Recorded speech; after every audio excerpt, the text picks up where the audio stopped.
get a round of applause, love and respect for my brother's son? Peace, peace, peace, peace. First and foremost, I'm not holding this phone because I'm a tourist or for the vanity of it. I'm holding this phone because I have to record every single word I say, because by the time I get home, the news will have had me calling for the death of white people. They'll say that somebody called for violence, or some way, somehow, I can pretty much guarantee my local media will take everything that I said out of context. I know for a fact they're going to take everything that everybody behind me said out of context. I've seen that for myself. So if you can just forget this is in my hand right now, this is for my purpose, our purpose, and the purpose of the truth. What I'm about to say isn't really very radical. In fact, it might not get a whole lot of applause lines out of it, but it's very plain and simple, and I put it to use myself multiple times here today. I would like for us to invest a lot of the energy that we put into passionate arguments about feelings and emotions and personal points of view, and invest some of that into critical thinking. Invest some of that into logic. Invest some of that into reason. Invest some of that into knowing our history, and not just the history that we like, or not just the history that caters to our agenda. A lot of times when we do historical search finding or fact finding, we look for the things that validate what we already think. And then here comes someone else who actually studied the entire history, the parts that we skipped because it wasn't convenient to our agenda, and they upend our argument and make us look like a fool right where we stand. A perfect example of that being the Ku Klux Klansmen that I debated right over there in that patch of grass right there.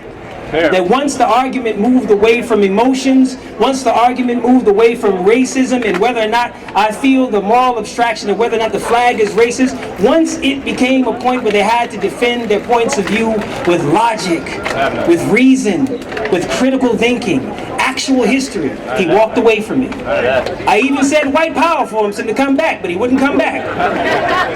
There wasn't a color power that I could yell at to him to make him come back and speak to me. So don't let arguing about the emotional things make you put your hands on somebody and end up in jail. Don't let arguing with somebody make you call them all out their name and make you act all out of character, whether it's on Facebook or whatever forum that you're debating these issues in. Remember, logic and reason is a more powerful weapon than screaming and shouting, and in many cases even fists and feet. If you study what you need to know the history, know how that flag got on the top of the state capitol in the first place, know how it got on the grounds in the first place. Did you realize that there was a compromise in which all of the people, the black and the white, who fought for the flag to come down off the state capitol grounds have to pay a part of a multi-million-dollar fund for the flag to be housed in its own shrine?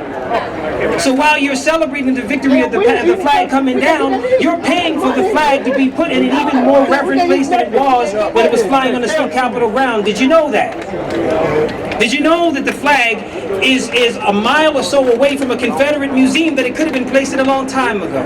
Know your facts, know your history, argue logic, reason, critical thinking, and I guarantee you they'll walk away like the cowards they are. I see that. We get a strong round of applause for